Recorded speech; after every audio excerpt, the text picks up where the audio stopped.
প্রিয় দর্শক, আসসালামু আলাইকুম। আশা করি আপনারা সকলে ভালো আছেন, আমিও ভালো আছি। প্রিয় দর্শক, আজকে আলোচনা করব একাধিক বিষয়, তবে আলোচনার মূল টার্নিং পয়েন্ট থাকবে আমাদের দেশের সামনের যে জাতীয় নির্বাচন, সেই জাতীয় নির্বাচনকে কেন্দ্র করে আমার আজকের মূল পয়েন্ট থাকবে।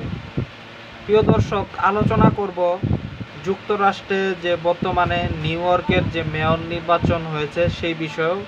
এই বিষয়ে টাচ দেওয়ার কারণ একটাই, যে আপনাদের কিছু বিষয়, বেসিক কিছু বিষয় ধরিয়ে দেওয়ার জন্য। প্রিয় দর্শক, আপনারা দেখলেন যে নিউ ইয়র্কে জোহরান মামদানি তিনি নির্বাচিত হইলেন সকলের ভোটে, এবং যেহেতু ভোট সুষ্ঠু, এবং পাশাপাশি নির্বাচিত কেন হইলেন, যে মানুষ যে নিউ ইয়র্কের যে সমস্যা, সেই সমস্যা থেকে উত্তরণ চায়। নিউ ইয়র্কবাসী তার যে স্বার্থ, চাকরি বাকরি, তারপরে সকল কিছুতে ট্যাক্সের যে বোঝা, সেগুলি থেকে নানান সমস্যা যুক্তরাষ্ট্রের যে নিউ ইয়র্ক শহরে, সেই সমস্যা থেকে উত্তরণ চায় বিদায় মামদানিকে মন্দের ভালো হিসেবে বেছে নিল, এবং ভালো হিসেবেই বেছে নিতে চাইল নিউ ইয়র্কবাসী। এবং এই যে মামদানির নির্বাচনে যে জয়ী হওয়া, এটার সাথে আমাদের নির্বাচনের কানেকশন আছে।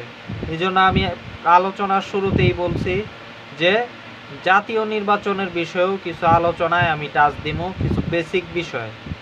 প্রিয় দর্শক, এই যে মামদানি যে নির্বাচন হইল, আপনারা কি দেখলেন যে নিউ ইয়র্কবাসী খুব সচেতনভাবেই তারা ডোনাল্ড ট্রাম্পের এত চক্ষু রাঙানি, তবুও তারা তাদের স্বার্থের চিন্তা ভাবনা করেও কিন্তু এখানে ভোট দিছে। যুক্তরাষ্ট্রের যে ভোটের সিস্টেম, সেটাও কিন্তু সামনে চলে আসলো মামদানির এই নির্বাচনে জয়ী হওয়ার মধ্য দিয়ে। একজন মুসলিম হয়েও খ্রিস্টান সংখ্যাগরিষ্ঠ একটি শহরে জয়ী হওয়া এত সহজ বিষয় না।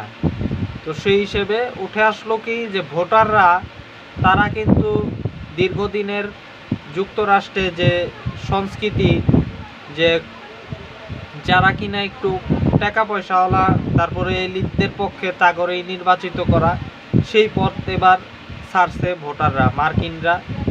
কারণ একটাই কারণ, যে যুক্তরাষ্ট্র যুদ্ধ টুদ্ধ বিভিন্ন কিছুতে জড়ায়া এই মার্কিনীদের পয়সা নয়ছয় করছে। তো এই জন্যই তারা এবার ভিন্ন পথে হাঁটলো, এবং এটার পিছনে আছে তাদেরও স্বার্থ। তো দেখেন, এই জন্যই কিন্তু মামদানি নির্বাচনে জিতলো। মোদ্দা কথা হচ্ছে এটা।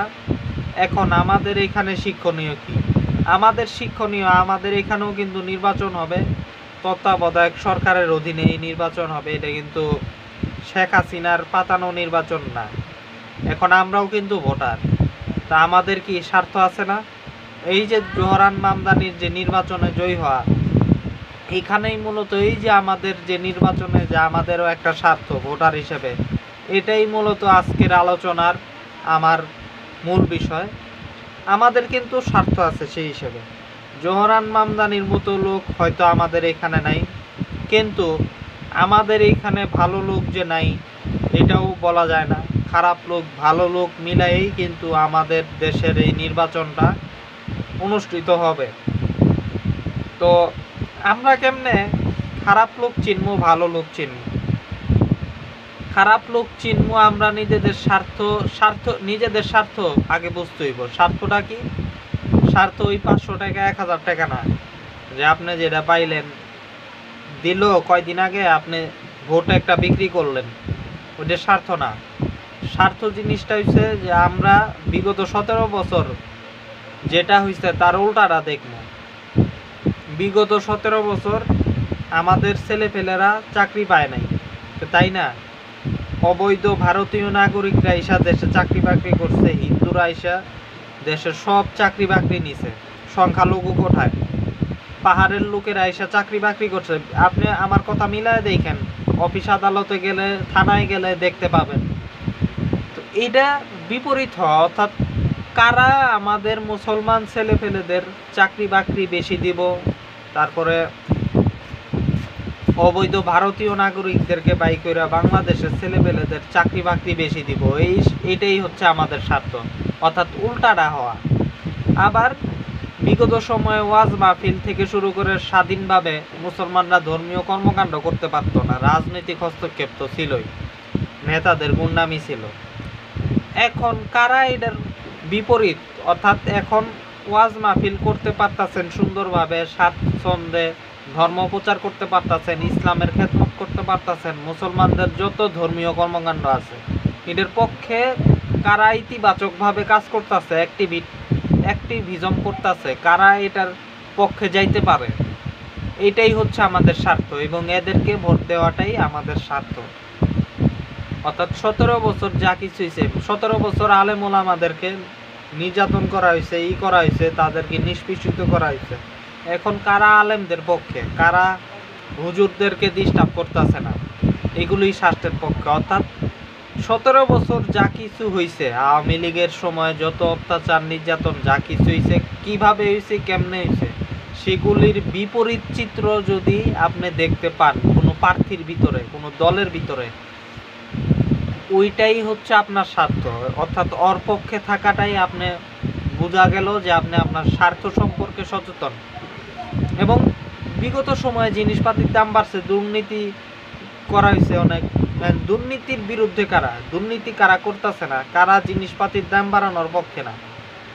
বিগত সময়ে মানুষের হয়রানি হয়েছে, হয়রানির বিপক্ষে কারা মানুষের সেবা যত্ন করতেছে, মানুষের পক্ষে থাকতেছে, এটাই হচ্ছে আপনার স্বার্থ। অর্থাৎ আমি তো আর নিউ ইয়র্কের মানুষ না, আপনি তো আর নিউ ইয়র্কের মানুষ না, কিন্তু আপনি যে ঢাকার মানুষ, আপনার স্বার্থটা কি এটাও বুঝতে হইব। এবং নিউ ইয়র্কের মতো মামদানি মার্কা লোক যদি নাও পান, অন্তত ভালো লোক ভোট দেওয়া, এটাই হচ্ছে আগামী নির্বাচনের জন্য আপনাদের একটা শিক্ষা। এই যে নিউ ইয়র্কে মেয়র হইল যে মামদানি, এটা থেকে একটা মূল একটা বেসিক শিক্ষা আপনার জন্য কি, সেটাই মূলত আমার আজকে এই বয়ান।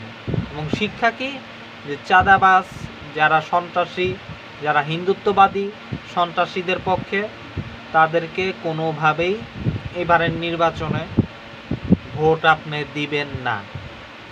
আপনি ভোট দিবেন কারে, ভালো লোকের।